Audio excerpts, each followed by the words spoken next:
Eu saúdo a amada igreja na santa paz do Senhor Jesus, amém? Glória a Jesus. É motivo de alegria nós estarmos juntos para louvar e glorificar o nome do Senhor, amém? Glória a Jesus. Ainda de pé, eu convido os irmãos para nós lermos a palavra, em reverência à palavra do Senhor. Vamos ficar de pé. Nessa noite o Espírito Santo ministrou ao meu coração um estudo sobre batalha espiritual. E eu quero que a igreja fique atenta, que vai ser ministrado aqui nessa noite, em nome de Jesus, amém? Abra suas Bíblias na carta do apóstolo Paulo aos Efésios. Efésios capítulo 6. Aleluia. Efésios capítulo 6, a partir do versículo 10. Nós vamos ter um pouco do estudo sobre as armaduras de Deus. Finalmente, fortaleçam-se no Senhor e no seu forte poder. Vistam toda a armadura de Deus para poderem ficar firmes contra as ciladas do diabo. Pois a nossa luta não é contra seres humanos, mas contra os poderes e autoridades, contra os dominadores deste mundo de trevas, contra as forças espirituais do mal nas regiões celestiais. Por isso, vistam toda a armadura de Deus, para que possam resistir no dia mau e permanecer inabaláveis, depois de terem feito tudo. Assim, mantenham-se firmes, cingindo-se com o cinto da verdade, vestido da couraça da justiça e tendo os pés calçados com a prontidão do evangelho da paz. Além disso, usem o escudo da fé, com o qual vocês poderão apagar todas as setas inflamadas do maligno. Usem o capacete da salvação e a espada do Espírito, que é a palavra de Deus. Orem no Espírito em todas as ocasiões, com toda oração e súplica. Tendo isso em mente, estejam atentos, perseverem na oração por todos os santos. Versículo 19. Orem também por mim, para que quando eu falar, seja-me dada a mensagem, a fim de que destemidamente torne conhecido o ministério do Evangelho, pelo qual sou embaixador, preso em correntes. Orem para que, permanecendo nele, eu fale com coragem, como me cumpre fazer. Amém? Podem ficar sentados em nome de Jesus. Aleluia. Eu sei que, com respeito à oração do pastor, mas antes de eu pregar essa palavra, eu queria levantar mais uma oração neste lugar, porque quando nós nos tratamos de batalha espiritual, nós sabemos que há uma guerra no mundo espiritual. Em nome de Jesus, Senhor, nessa noite, Senhor, ó Pai, com autoridade, Senhor, na Tua santa palavra, eu quero pedir um revestimento espiritual sobre este lugar, Senhor. Em nome de Jesus, Senhor, dá ordem aos Teu batalhão de anjos guerrilheiros sobre este lugar. Anjos com espada desembainhada sobre este lugar, Senhor. Nós repreendemos daqui todo cansaço físico, mental, espiritual, Senhor. Toda sonolência, todo desânimo, Senhor. Toda tristeza, todo sentimento de angústia. Nós repreendemos deste lugar, no poder e na autoridade que há no nome de Jesus. No nome de Jesus. Há poder no Teu nome, Senhor. Por isso, Senhor, em nome de Jesus, abre a mente, abre o entendimento, Senhor. Assim como o Teu servo orou nessa noite, Senhor. Que os nossos olhos espirituais sejam abertos nessa noite. Que os nossos ouvidos espirituais estejam abertos neste lugar. Em nome de Jesus, somente a Tua palavra prevaleça nos nossos corações nessa noite. Em nome de Jesus, toda guerra no mundo espiritual, toda batalha no mundo espiritual, nós quebramos, nós repreendemos agora, em nome de Jesus. Em nome de Jesus. Em nome de Jesus. Em nome de Jesus. Que haja paz nessa noite nos corações. Que haja, Senhor, em nome de Jesus, a alegria da salvação neste lugar. Reveste a Tua igreja com todas as armaduras espirituais, Senhor. Em nome de Jesus. Que nada venha atrapalhar aquilo que o Senhor tem para fazer nessa noite, neste lugar. Em nome do Senhor Jesus Cristo. Por isso já Te louvamos e Te agradecemos. Em nome de Jesus. Aleluia. Pode se assentar. Em nome de Jesus. Quando nós nos tratamos de batalha espiritual, sabemos que há uma guerra. né? O inimigo, ele se levanta, traz desânimo, traz tristeza, mas já foi repreendido em nome de Jesus, amém? Somente a palavra do Senhor venha prevalecer nessa noite, neste lugar. Nós acabamos de ler aqui a carta do apóstolo Paulo à igreja de Éfeso. Paulo aqui está dando umas instruções, um estudo muito detalhado sobre o que é uma batalha espiritual, sobre quais são os tipos de armaduras espirituais que nós temos que enfrentar, as armaduras que nós temos que usar como servo do Senhor, como igreja do Senhor Jesus.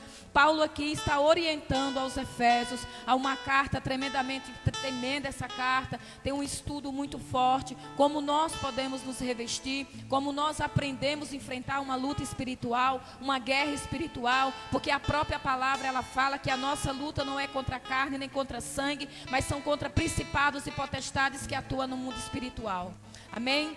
É uma carta do apóstolo Paulo a essa igreja de Éfeso, e eu fiz um estudo, um relato sobre a cidade de Éfeso, para nós entendermos melhor o contexto dessa carta, né? Os obstáculos que Paulo enfrentou naquela cidade, mas mesmo assim o nome do Senhor foi glorificado. Como era Éfeso? Éfeso era uma cidade, tinha uma população de 250 mil habitantes nos séculos primeiro antes de Cristo, o que também fazia dela a segunda maior cidade do mundo da época. A cidade era famosa pelo templo de Ártemis, terminado ao redor de 550 a.C., uma das 7 maravilhas do mundo antigo. Foi a capital da província romana da Ásia e o maior centro comercial daquela região. Éfeso chegou a ser segunda cidade do Império Romano, ficando atrás somente de Roma. Pouco se sabe, pois a história é muito antiga. A cidade de Éfeso era muito acessível por terra. Éfeso contava com um dos portos mais importantes de seu tempo. No porto chegavam e partiam os maiores navios da época. Mas a construção que tornou Éfeso amplamente conhecida foi o seu templo dedicado à deusa grega Ártemis.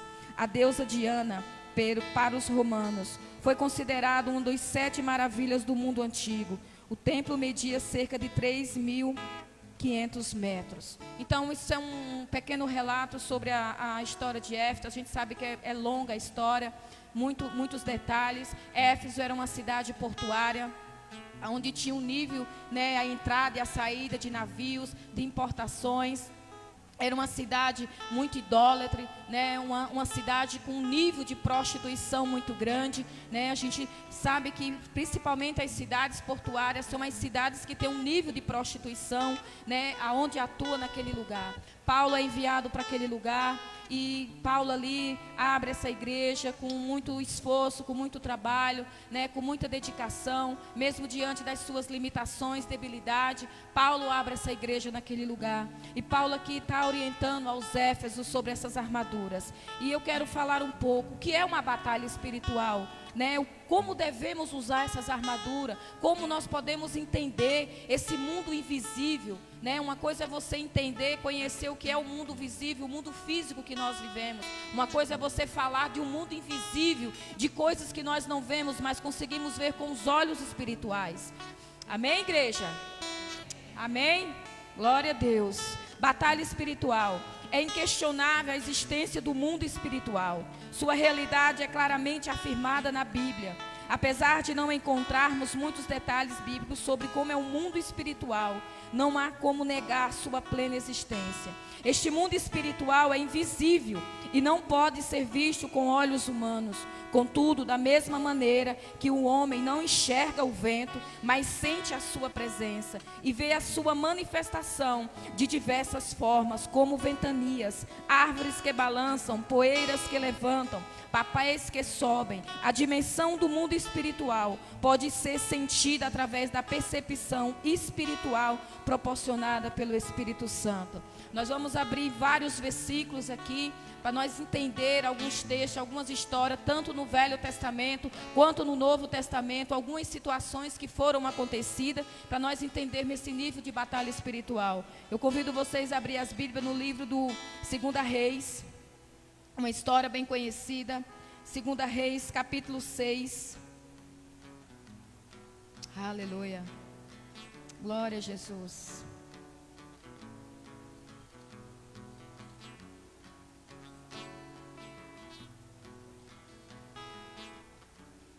Segunda Reis, capítulo 6, a partir do versículo 8 ao 26. Aqui é o exército arameu é ferido de cegueira. Essa cegueira que ele está narrando aqui é uma cegueira espiritual. Versículo 8. Ora, o rei da Síria estava em guerra contra Israel. Depois de reunir-se com seus conselheiros, disse: montarei o meu acampamento em tal lugar. Mas o homem de Deus mandava uma mensagem ao rei de Israel: evite passar por tal lugar, pois os arameus estão descendo para lá. Assim o rei de Israel investigava o lugar indicado pelo homem de Deus. Repetidas vezes, Eliseu alertou o rei, que tomava as devidas precauções. Isso enfureceu o rei da Síria, que, convocando seus conselheiros, perguntou-lhes: vocês não me apontarão qual dos nossos está do lado do rei de Israel? Respondeu um dos conselheiros: nenhum de nós, majestade. É Eliseu, o profeta que está em Israel, que revela ao rei de Israel até as palavras que tu falas em teu quarto. Ordenou o rei: descubra onde ele está, para que eu mande procurá-lo. Quando lhe informaram que o profeta estava em Dotã, ele enviou para lá uma grande tropa com cavalos e carros de guerra. Eles chegaram de noite e cercaram a cidade. O servo do homem de Deus levantou-se bem cedo pela manhã, e quando saía, viu que uma tropa com cavalos e carros de guerras havia cercado a cidade. Então ele exclamou: ah, meu senhor, o que faremos? O profeta respondeu: não tenha medo, aqueles que estão conosco são mais numerosos do que eles. E Eliseu orou: Senhor, abra os olhos dele para que veja. Então o Senhor abriu os olhos do rapaz, que olhou e viu as colinas cheias de cavalos e carros de fogo ao redor de Eliseu. Quando os arameus desceram na direção de Eliseu, ele orou ao Senhor: fere estes homens de cegueira? Então ele os feriu de cegueira, conforme Eliseu havia pedido.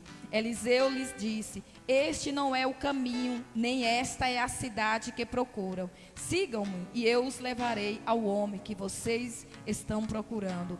E os guiou até a cidade de Samaria. Assim que entraram na cidade, Eliseu disse: Senhor, abre os olhos destes homens, para que possam ver. Então o Senhor abriu-lhes os olhos, e eles viram que estava dentro de Samaria. Amém?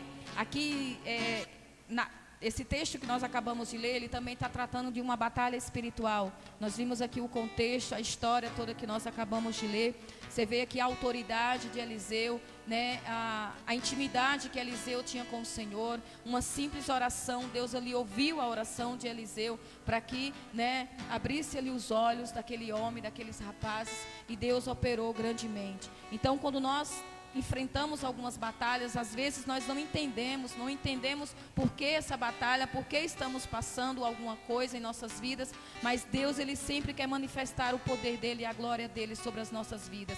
E muitas das vezes os nossos olhos espirituais, eles estão fechados, nós não conseguimos ver com os olhos espirituais, enxergamos com os olhos físicos. Mas nessa noite, em nome de Jesus, o Senhor vai abrir a nossa mente para nós entender esse mundo invisível, essa batalha que ela é travada nas nossas vidas todos os dias.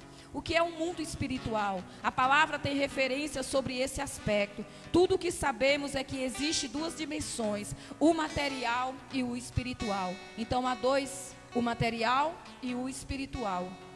Há muitas referências bíblicas que narram acontecimentos na dimensão espiritual e afirmações de que há anjos em nosso redor, porém não podemos vê-los com olhos naturais, a menos que ocorra uma interferência direta de Deus nesse sentido. A Bíblia fala dessa ocasião em que isso aconteceu. Foi a passagem que a gente leu de 2 Reis. É preciso que Deus abra nossos olhos espirituais para enxergarmos esse mundo espiritual invisível. Os anjos e o mundo espiritual, lembrando-nos frequentemente acerca do mundo espiritual. As passagens bíblicas falam sobre os anjos, seres espirituais criados por Deus. Então nós vimos aqui que esses anjos são criados por Deus, os anjos espirituais. Vamos abrir as nossas Bíblias no Salmo 148, para nós vamos ver acerca desses anjos. Vamos ler bastante versículos. Nós precisamos aprender. Nós temos um manual na nossa mão. Se nós não soubermos usar esse manual, aí fica difícil. Mas nessa noite, em nome de Jesus, o Senhor vai nos capacitar a usar esse manual, amém? Aqui tem todo o ensinamento para tudo nas nossas vidas. Salmo 148, do versículo 2 ao versículo 5. Louvem todos os seus anjos, louvem-o todos os seus exércitos celestiais, louvem o sol e lua, louvem-o todas as estrelas cintilantes, louvem os mais altos céus e as águas acima do firmamento, louvem todos eles o nome do Senhor, pois ordenou e eles foram criados. Então nós vimos aqui que esses anjos espirituais, eles foram criados por Deus. Vamos abrir lá em Colossenses, carta de Paulo aos Colossos, Colossenses, está lá no Novo Testamento.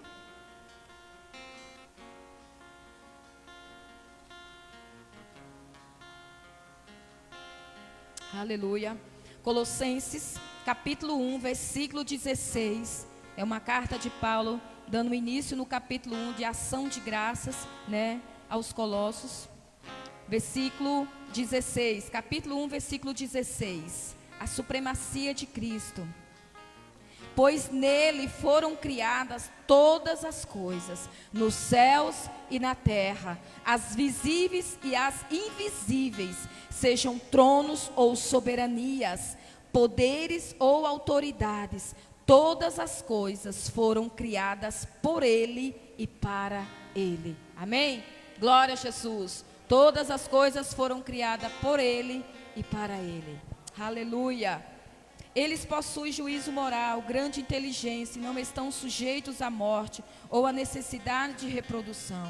A Bíblia fala da existência de anjos bons e anjos maus. Todos os anjos criados por Deus, no estado de pureza, mas parte da classe angelical, não aguardou o seu estado original e caiu em desobediência e rebelião diante de Deus. Vamos abrir no Evangelho de João, capítulo 8, versículo 44. Esses anjos caídos. Evangelho de João, capítulo 8, versículo 44. Vocês pertencem ao pai de vocês, o diabo, e querem realizar o desejo dele.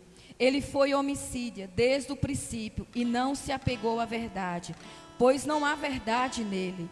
Quando mente, fala a sua própria língua, pois é mentiroso, é o pai da mentira. Então nós sabemos quem é o pai da mentira? Satanás. Tenta nos enganar o tempo todo. Trabalha continuamente para tentar nos envergonhar, nos derrotar. Mas nós somos filhos amados de Deus, amém? Como a palavra de Deus fala no capítulo 1 de Efésios, no versículo 4, somos filhos adotados, escolhidos de Deus, amém? Glória a Jesus. 2 Pedro, carta a Pedro, 2 Pedro, no capítulo 2, versículo 2 ao 4. 2 Pedro 2, capítulo 2, do 2 ao 4. Muitos seguirão os caminhos vergonhosos desses homens, e por causa deles será difamado o caminho da verdade. Em sua cobiça, tais mestres os explorarão com histórias que inventaram. Há muito tempo a sua condenação paira sobre eles, e a sua destruição não tarda. Outra questão importante sobre esses seres que habitam o mundo espiritual é que os anjos vivem de forma organizada.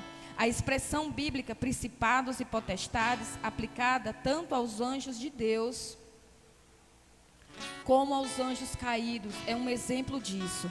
Vamos voltar aqui na carta de Paulo a Efésios, capítulo 3, versículo 10. Efésios capítulo 3, versículo 10. A intenção dessa graça era que agora, mediante a igreja, a multiforme sabedoria de Deus se tornasse conhecida dos poderes e autoridades nas regiões celestiais. Aleluia.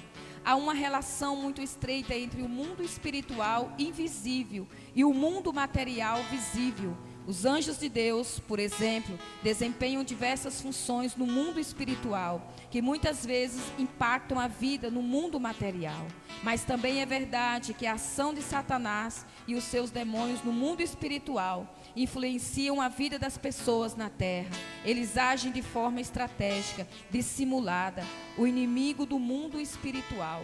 No mundo espiritual há um inimigo, esse inimigo das nossas vidas, Satanás. Ele é inimigo de Deus e maior inimigo dos cristãos. É um ser espiritual tão real e vivo quanto eu e você. Então nós precisamos estar muito atentos sobre as astúcias de Satanás. Este vasto reino de trevas tem a humanidade como foco principal da sua estratégia. Ainda quando era conhecido como Lúcifer, portador de luz, um querubim de Deus, criou e ungiu, conseguiu ludibriar um terço dos anjos, envolvendo-os em uma trama de traição contra o Altíssimo, ali nos céus, quase ao lado de Deus. Lúcifer almejou ser superior a Deus, pois permitiu que nascesse em seu interior uma insondável e pervertida determinação de isopor a glória que pertence unicamente a Deus. Seu maior desejo era a determinação de viver como se a criatura fosse mais importante que o Criador. Então tentou usurpar o trono divino e o tomar o lugar de Deus. Com suas armas, ele envolveu e manipulou milhares de anjos até conseguir provar uma rebelião. Houve uma grande batalha no céu. Lúcifer e os anjos rebelados lutaram intensamente, mas não prevaleceram. Derrotados foram, derrubados do céu, precipitados na terra e condenados por Deus ao inferno. Vamos abrir lá em Isaías 14, livro do profeta Isaías, capítulo 14.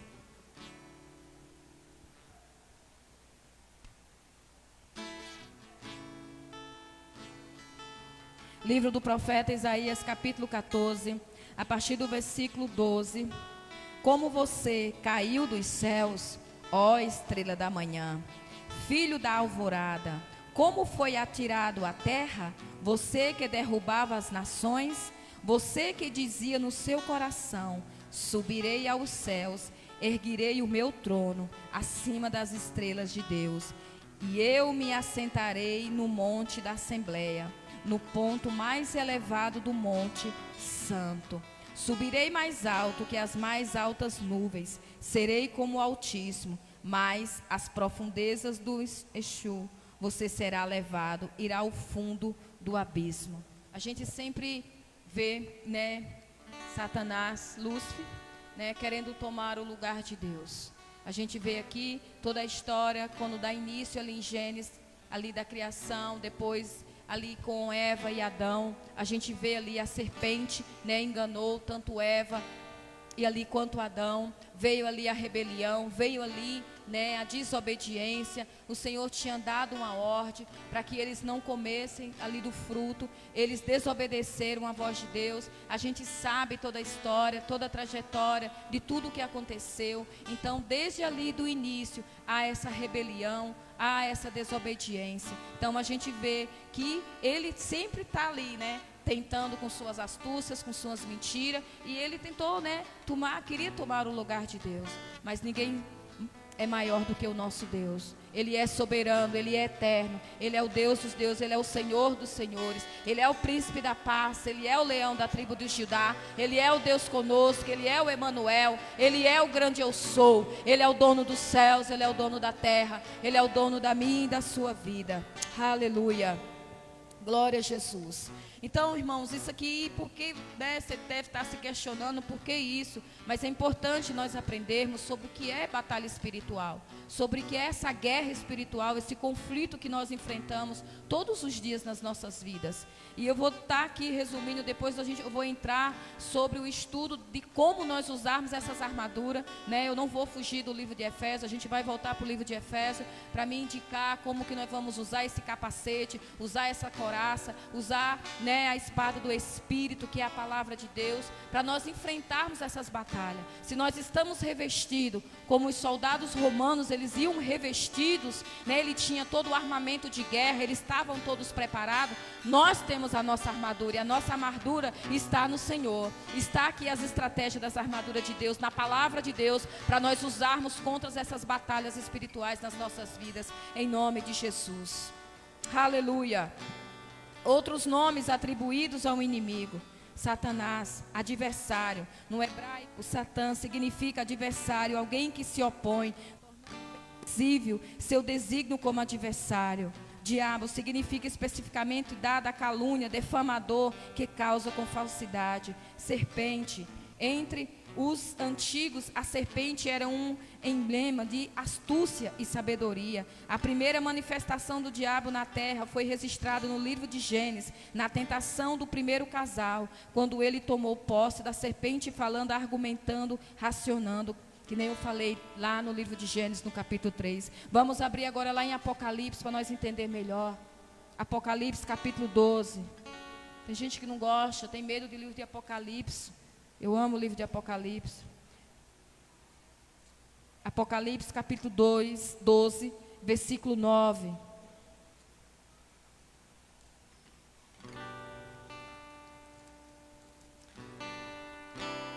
Apocalipse capítulo 12, versículo 9. Aleluia. O grande dragão foi lançado fora.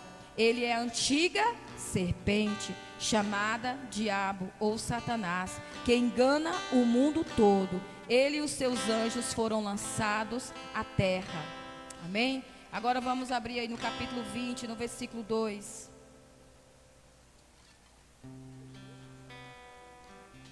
Capítulo 20, versículo 2.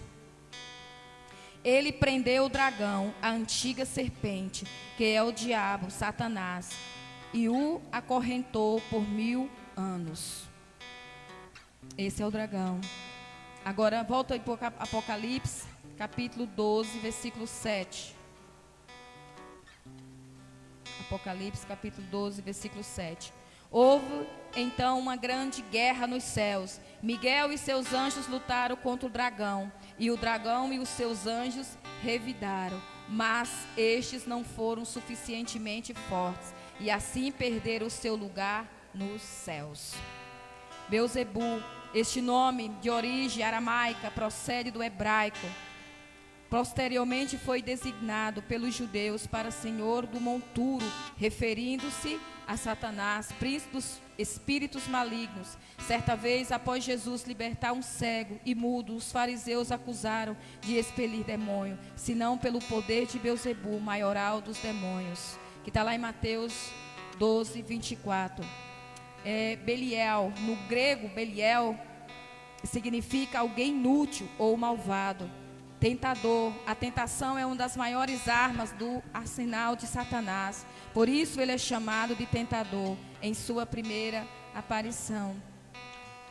Registrada, ele tentou e enganou Adão e Eva no jardim do Éden. Está lá em Gênesis 3, 1. Este sempre foi o seu principal método de operação: enganar, ocultar, seduzir, camuflar e deturbar. Príncipe deste mundo, demonstra sua influência sobre as autoridades deste mundo. No grego, a palavra usada para príncipe também é archon, governador, comandante, chefe, líder, de onde podemos concluir que ele exerce um grande poder concedido por Deus. Influência sobre esse sistema. Vamos abrir lá em Lucas, Evangelho de Lucas, capítulo 4, versículo 6. Evangelho de Lucas. Aleluia. Versículo 6. E lhe disse: eu te darei toda a autoridade sobre eles e todo o seu esplendor, porque me foram dados e posso dá-los a quem eu quiser. Então, se me adorares, tudo será teu. Jesus respondeu: está escrito, adore o Senhor, o seu Deus, e só a ele preste culto. O diabo o levou a Jerusalém, colocou-o na parte mais alta do templo e lhe disse: se és o filho de Deus, joga-te daqui para baixo, pois está escrito: ele dará ordem aos seus anjos a seu respeito para o guardarem. Com as mãos eles o segurarão, para que você não tropece em alguma pedra. Aqui no capítulo de Lucas 4, aqui vai narrar a história da tentação de Jesus, quando Satanás estava tentando Jesus no deserto. Então, irmãos, nós precisamos estar atentos. Príncipe da potestade do ar, Satanás exerce influência e autoridade, não só na terra, mas também no mundo espiritual. Enganador, é um perito no plantio de dúvida, em sua técnica especial. Suas táticas não mudaram. Com o passar do tempo, promete céu, mas entrega o inferno. Oferece a vida, mas envia a morte. Fala de salvação, mas introduz a destruição. Agora a gente vai encontrar aqui os seguintes nomes. Acusador, que está lá em Apocalipse 12, 10. Anjo de luz, 2 Coríntios. Vamos abrir na carta do apóstolo Paulo. 2 Coríntios, no capítulo 11.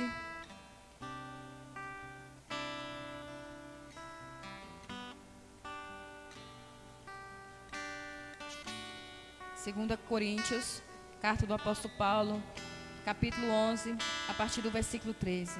Pois tais homens são falsos apóstolos, obreiros enganosos, fingindo-se apóstolos de Cristo. Isso não é de admirar, pois o próprio Satanás se disfarça de anjo de luz.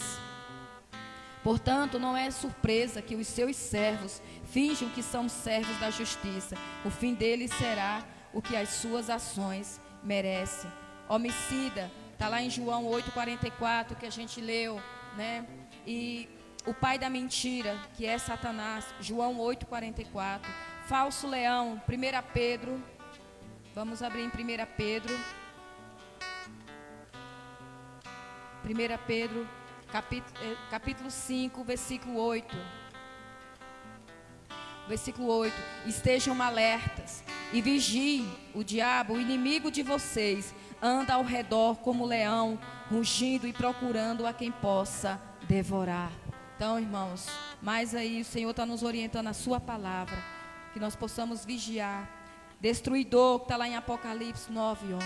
Todos estes nomes servem para demonstrar com quem estamos lidando. Por esse motivo, há muitas referências bíblicas que instruem o cristão a não negligenciar a existência do mundo espiritual e estar atento contra as investidas malignas. Inclusive, a Bíblia afirma claramente que os crentes enfrentaram uma constante batalha espiritual, que foi lá em Efésios, no capítulo 6. A batalha de todos os dias. 1 Pedro, aqui como a gente leu, no capítulo 5, no versículo 8. Desde que Satanás foi derrotado, ele tenta destruir os servos de Deus que vivem na terra, como um opositor forte, e muda a terra com suas mentiras aos seus principados e potestades, príncipes das trevas e hostes espirituais da maldade. Segue lutando incansavelmente pela posse das almas humanas, criando estratégias e cilada no intuito de afastar mais e mais os homens de Deus. Onde acontecem esses combates, essas batalhas espirituais? Esses combates acontecem no mundo espiritual invisível. Nossos olhos naturais não possuem a capacidade de enxergar nem os confrontos que acontecem. Somente através da visão espiritual poderemos enxergar, sentir, compreender a batalha de todos os dias e o seu impacto na vida da humanidade. A Bíblia afirma que as lutas espirituais acontecem nas regiões celestiais, uma região invisível que não pode ser vista por olhos humanos, onde estão os anjos do Senhor, os anjos caídos e os espíritos malignos. Construção de fortalezas malignas no interior humano. Todos os dias, Satanás tenta erguer as fortalezas malignas ao redor dos corações humanos, porque dessa forma consegue manter os olhos aprisionados dentro dos seus muros. Estas fortalezas satânicas concentram-se na mente humana e geralmente são erguidas na infância, a partir de acontecimentos considerados ruins. São edificadas muros altos de traumas, medos, revoltas, rebeldias, decepções, frustrações, ferimentos. Coisas que aconteceram lá atrás estão lá acumuladas na alma humana. O estabelecimento de uma fortaleza espiritual provoca resistência à palavra de Deus. A pessoa ouve a mensagem divina, mas o seu coração se endurece devido aos sentimentos negativos que estão armazenados em sua alma, tornando-o incrédulo quando a existência de Deus e o seu amor. Então, quando você realmente acumula todas essas traumas, feridas, rejeições, abusos, essas coisas ficam acumuladas dentro da sua alma ferida, amargurada. Você pode ouvir a palavra, mas automaticamente você está tão ferida, tão machucada, que acaba até não absorvendo aquilo que é passado, a palavra entrar no seu coração, né, e quebrar essas fortalezas que o inimigo tem colocado, principalmente na mente, onde é o nosso maior campo de batalha, que é a nossa mente humana. Amém? Vamos abrir lá em Zacarias, os profetas menores, Zacarias capítulo 7, versículo 12. Livro do profeta Zacarias, capítulo 7, versículo 12. Endureceram o coração e não ouviram a lei e as palavras que o Senhor dos exércitos tinha falado, pelo seu Espírito, por meio dos antigos profetas. Por isso o Senhor dos exércitos irou-se muito. Aqui está falando, tratando da nação de Israel, a dureza do coração deles, a frieza de coração, né, que eles não deram crédito, não deram ouvido à palavra do Senhor. Então, o coração fica fechado, cerrado para a palavra. Métodos e estratégia para combater. Voltamos para Efésios capítulo 6, no versículo 13. Por isso, vistam toda a armadura de Deus, para que possam resistir no dia mau e permanecer inabaláveis, depois de terem feito tudo. Então aqui é um método, é uma palavra que provém do termo grego. Caminho ou via, que se refere ao meio utilizado para chegar ou a um fim. A palavra método pode referir-se a diversos conceitos. Aqui vamos aplicar apenas o procedimento, modo de fazer algo, comportamento, modo de agir, técnica ou meio de fazer alguma coisa. Então, um desses métodos, qual será? A palavra de Deus. Ela é o nosso alimento todos os dias, a palavra de Deus. No início da fé cristã, a alimentação que o cristão recebe é mais leve, igual ao alimento de uma criança. Quando uma criança é bebê, tem um alimento adequado para ela. Que nem está lá em 1 Pedro, no capítulo 2, versículo 2. 1 Pedro, capítulo 2, versículo 2. Como crianças recém-nascidas, desejam de coração o leite espiritual puro, para que, por meio dele, cresçam para a salvação, agora que provarem que o Senhor é bom. Contudo, conforme o tempo vai passando, é necessário receber esse alimento mais sólido, que está lá no livro de Hebreus, no capítulo 5, Hebreus, capítulo 5,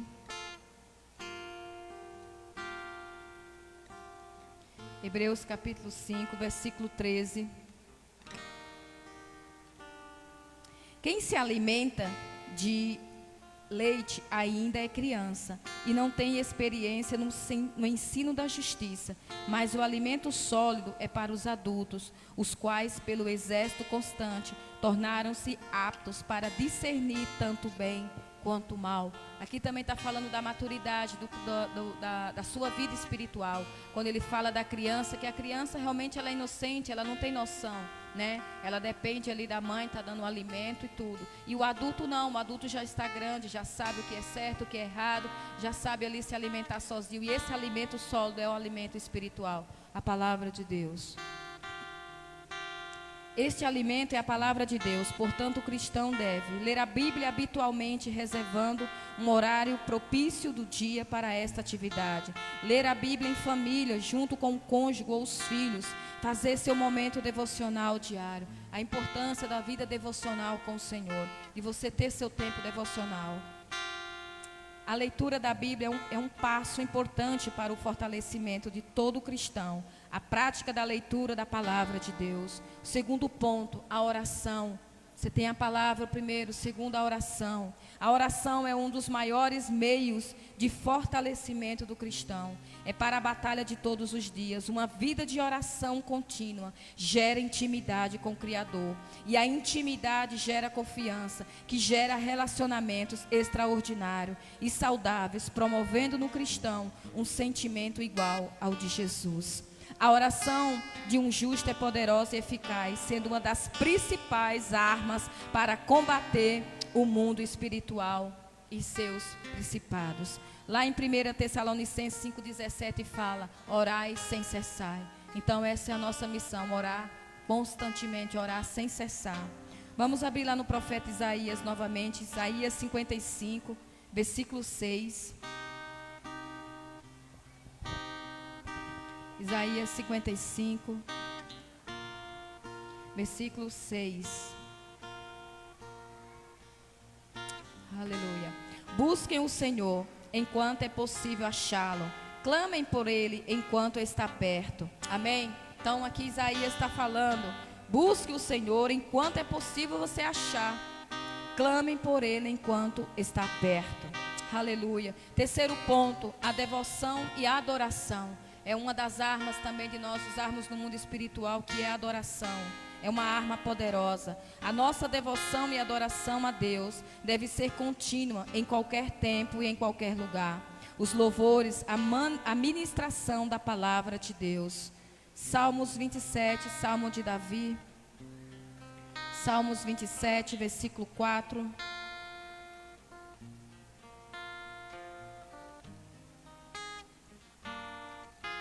Aleluias. Salmos 27, versículo 4. Amém? Davi aqui está declarando: uma coisa pedi ao Senhor, e que eu procuro, que eu possa viver na casa do Senhor todos os dias da minha vida, para contemplar a bondade do Senhor e buscar a sua orientação no seu templo. Aleluia. Salmos 26, no versículo 8, mais um salmo de Davi. Eu amo, Senhor, o lugar da tua habitação, onde a tua glória habita. Aleluia. Davi aqui está narrando a alegria de estar na presença, a alegria de estar na casa do Senhor, a alegria de buscar a presença do Senhor. Salmo 65, versículo 4, mais um salmo de Davi. Como são felizes aqueles que escolhes e trazes a ti para viverem nos teus atos, transbordando-os de bênção na tua casa, no teu santo templo. Aleluia, glória a Jesus. Sem o poder de Deus não avançamos. Cheios do poder de Deus agimos com firmeza. Expulsamos demônio, resistimos aos inimigos, pregamos com autoridade, oramos pelas pessoas, a obra do Senhor é realizada e caminhamos para a vitória. Vamos abrir no profeta menor, Miqueias, capítulo 3, livro do profeta Miqueias. Falei que a gente ia abrir, ler bastante versículo, é importante para nós aprendermos.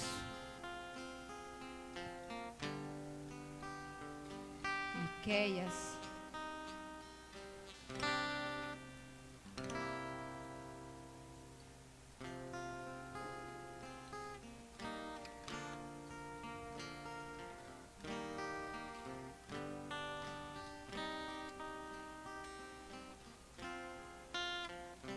Miqueias 3, versículo 8.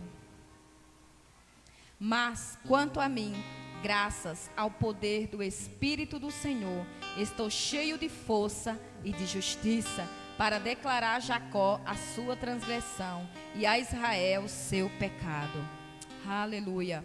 Estratégias para combater: vigilância e oração, meditação constante na palavra de Deus, prudência e domínio próprio, conhecimento sobre o território espiritual, conhecimento sobre o inimigo espiritual, conhecimento sobre o exército espiritual do mal, poder do Espírito Santo, coragem e ousadia, fortalecimento no Senhor Deus e na força do seu poder, andar em santidade e verdade, praticar a justiça, testemunho cristão e utilização do nome de Jesus Cristo. armas de defesa, para dar sustentação, cinto da verdade, para o peitoral, couraça da justiça, para não ferir os pés, calçados do evangelho da paz, para a proteção total, escudo da fé, para a cabeça, capacete da salvação, para a boca, espada do Espírito, o cinto da verdade. Como que eu uso esse cinto da verdade? Amarrado, a cintura oferecia condições para o soldado lutar, pois dava sustentação à armadura. O cinto da verdade apertava e ligava as demais peças da armadura, ou seja, era o equilíbrio. Couraça da justiça. Como eu posso usar essa couraça? Como que é essa couraça? Refere-se ao peitoral de uma armadura. Consistia de duas partes chamadas asas. Eram fabricadas de couro, bronze, ferro e outros metais. Podiam ficar de pé quando eram postos no chão de tais tão rígidos. Aplicado à vida cristã, esse peitoral representa a justiça, a retidão de um caminho de santidade. Vamos abrir lá em Romanos, capítulo 3, para nós entender melhor sobre essa couraça da justiça. Carta de Paulo aos Romanos.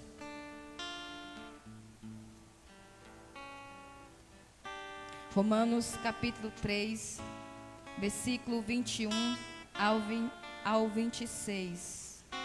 Romanos 3, capítulo 20, versículo 21. Mas agora se manifestou uma justiça que provém de Deus, independente da lei, da qual testemunham a lei e os profetas.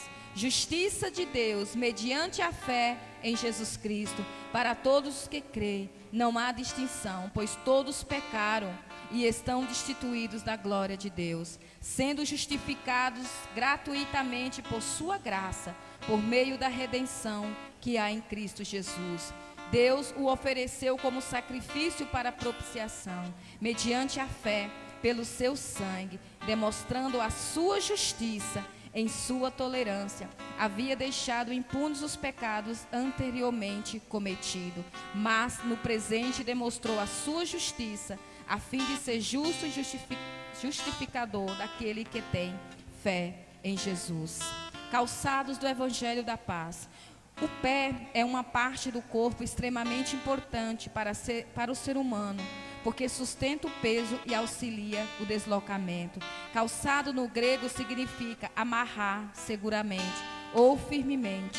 Quando o soldado romano ia para as batalhas, suas sandálias deveriam estar firmes ou bem amarradas.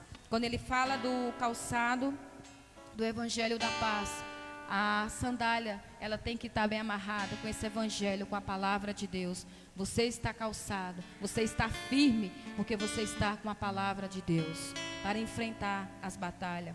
O escudo da fé, o escudo romano, era feito de madeiras e muitas vezes com couro para reforçar. O escudo é uma proteção para as outras peças da armadura, pois somente quando não cumpre o seu papel e de que os golpes chegam no corpo, os soldados romanos, eles estavam todos preparados. Então eles tinham que estar bem revestidos, com todo o armamento, com toda a estrutura, porque senão eles eram feridos. Então a gente viu aqui. E o capacete da salvação. Ao se preparar para a guerra, o soldado começava a vestir todas as peças da armadura, mas capacete e a espada lhe eram entregues pelo escudeiro. A palavra salvação vem do grego gozo, que significa salvar por completo, envolver, curar, restaurar e remover. E a espada do Espírito, que é a palavra de Deus. Então nós precisamos usar essas armaduras, dar continuidade ao que Paulo fala. Finalmente, fortaleçam no Senhor e no seu forte poder.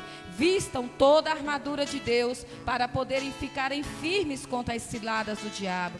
Pois a nossa luta não é contra seres humanos, mas contra os poderes e autoridades, contra os dominadores deste mundo de trevas, contra as forças espirituais do mal nas regiões celestiais. Por isso, vistam toda a armadura de Deus, aleluia, para que possam resistir ao dia mau e permaneceres inabaláveis. Depois de terem feito tudo, assim mantenham-se firmes, cingindo-se com o cinto da verdade, vestido da couraça da justiça e tendo os pés calçados com a prontidão do evangelho da paz. Além disso, use o escudo da fé, com o qual vocês poderão apagar todas as setas inflamadas do maligno. Use um capacete da salvação e a espada do Espírito, que é a palavra de Deus. Orem no Espírito em todas as ocasiões, com toda oração e súplica. Tendo isso em mente, estejam atentos e perseverem na oração de todos os santos. Amém? Então, convido a igreja a ficar de pé para mim estar orando. É um estudo mais um pouco, poderia ser mais, mas a gente precisa usar essas armaduras. Quais são as armaduras que você tem usado? Hoje aqui nós temos um estudo completo. Aqui em Efésios ele fala dessas armaduras espirituais que nós temos que usar todos os dias contra as ciladas, contra as astúcias de Satanás para tentar nos derrubar, nos destruir. Use essas armaduras, a palavra de Deus, o escudo da fé. Seja revestido nessa noite dessa armadura do Senhor. Em nome de Jesus, que você tenha uma posse dessa armadura e use ela com autoridade. Essa luta que você está enfrentando é uma batalha espiritual. Nós precisamos discernir sobre essas lutas, sobre essas guerras espirituais. Senhor, em nome de Jesus, Pai, aqui está a tua igreja, Senhor, a igreja do Senhor nessa noite, ó Pai, aqueles que nos acompanham pelas redes sociais.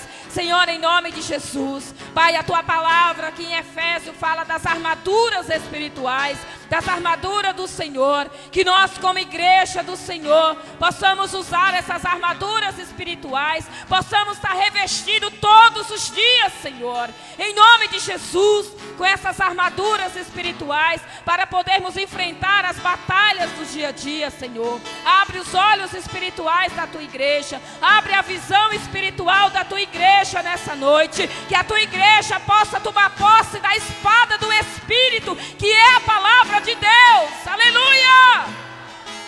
Ah, Senhor, toda guerra no mundo espiritual, Senhor, seja destravada nessa noite pelo poder e autoridade do nome de Jesus. Do nome de Jesus, dá vitória para a tua igreja nessa noite, dá vitória para os teus filhos nessa noite, enche eles de autoridade, enche eles de ousadia, Senhor, em nome de Jesus, ó Pai, que a tua igreja, Senhor, ó Deus, possa tomar posse dessa palavra, possa usar essas armaduras todos os dias. Guarda a vida dos teus filhos nessa noite, que eles possam sair daqui em segurança, Senhor, em nome de Jesus. Repreendemos todo o mal, toda a astúcia do inimigo, toda a cilada do inimigo seja frustrada, anulada nessa noite, em nome de Jesus, ó Pai. Enche a tua igreja da alegria do Senhor, alegria da salvação, traga paz, traga refrigério, traga o renovo, em nome de Jesus, ó Pai. Remove todo o fardo, todo o peso, toda a angústia, Senhor, na vida dos teus filhos nessa noite, em nome de Jesus, ó Pai. Abençoa a tua igreja com toda a sorte de bênção, em nome de Jesus, ó Deus. Senhor, em nome de Jesus, por isso glorificamos e exaltamos o nome do Senhor, em nome de Jesus. Aqui eu agradeço a minha oportunidade, em nome de Jesus.